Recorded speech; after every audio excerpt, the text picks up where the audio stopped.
All right, well, we'll get started. I want to welcome everybody to our beautiful landfill. It's a wonderful West Texas day. Thank you so much for coming out in the wind and braving it. Glad it's kind of calmed down a little bit, but we may have a few tumbleweeds visit us during this ceremony. So what we're basically going to be doing today is a ribbon trashing. It's a little bit different from your usual ribbon cutting. I think you'll be excited to see the special way we're going to be doing that. But first, I'd like you all to hear from our solid waste director, Morris Williams Jr., and then we'll have Mayor Jerry Morales talk a little bit about how this landfill came to be. So, Morris.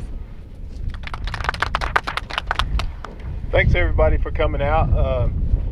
Mayor Morales and City Manager Sharp and staff and everybody else that's out. We're really excited about opening the new cell, and just a few thank yous before I get started.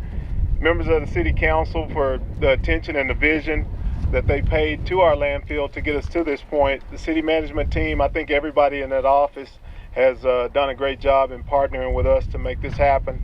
And then Park Hill Smith and Cooper, which is our trusted sidekicks on this project, our engineering team. We thank you, Holly and Travis, by name. And then the solid waste department, my group, my team that I work alongside, we fuss and fight, but I love these guys dearly. Jill Reed, Jeffrey Arlett, Martin, who's back in the staff, my trusty guy out here. I can trust him to have it going right, and I appreciate you too, sir. Just a brief history of how we got to this point. In 2011, we began the initial planning for the construction of Cell 7, figuring out where we're going to go, how big this thing's going to be. And then in 2012, the design and engineering took place with the staff and Park Hill Smith and Cooper. We awarded the bids for the construction crews to come in 2012, at the end of 2012, and then it was approved by City Council at the beginning of 2013. Construction began in March of 2013.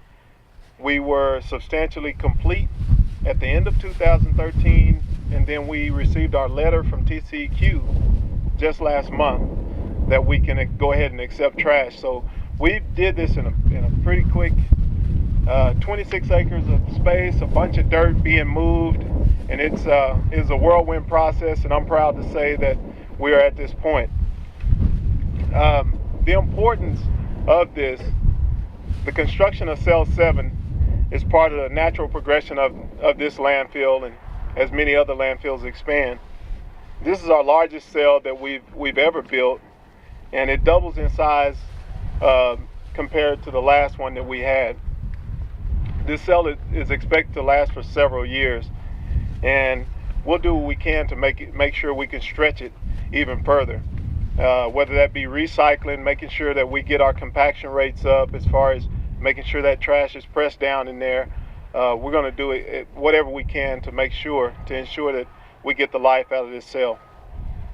And then I just want to let you guys know that this engineered cell is for the protection of our community, not just for us that stands here now, but for our children, our grandchildren, and then going forward. It's when they come into this earth, we're trying to leave a good footprint for them and show them how to do it the right way. We take pride in knowing that we're doing our part and making sure that we provide a place to dispose of garbage in a safe manner that keeps our community clean and our water safe. That's all I have, and thank you.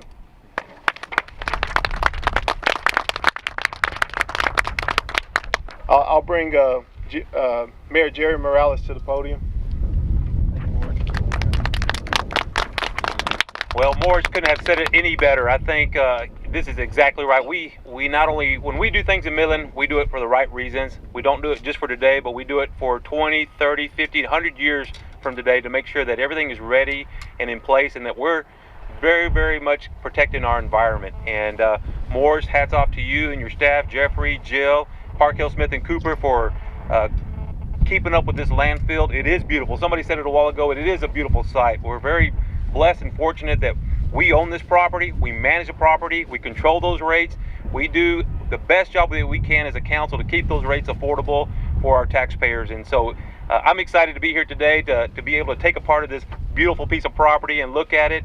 It's important that we continue to keep in mind that these type of resources aren't easy. Not all the communities are blessed like we are. And so we're very fortunate that we have what we have.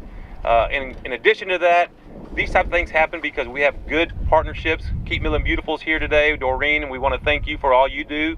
And we'll be having an announcement next week talking at Keep Millen Beautiful function about the importance of keeping our community clean. We're able to take the residential, the commercial, bring it out here and cover it up properly as it should be, and maintain that through state and federal requirements. So hats off again to Morris and his staff, all those that pick up our trash in the residents and the alleys. Thank you for all that work, and look forward to your continued work. Thank you very much for being here and doing this. Thanks again, everybody, for coming. If you haven't gotten one of the infographics explaining Cell 7 and just what a huge project it's been, feel free to come and get one from me. And I believe we're going to go ahead and do the ribbon trashing now.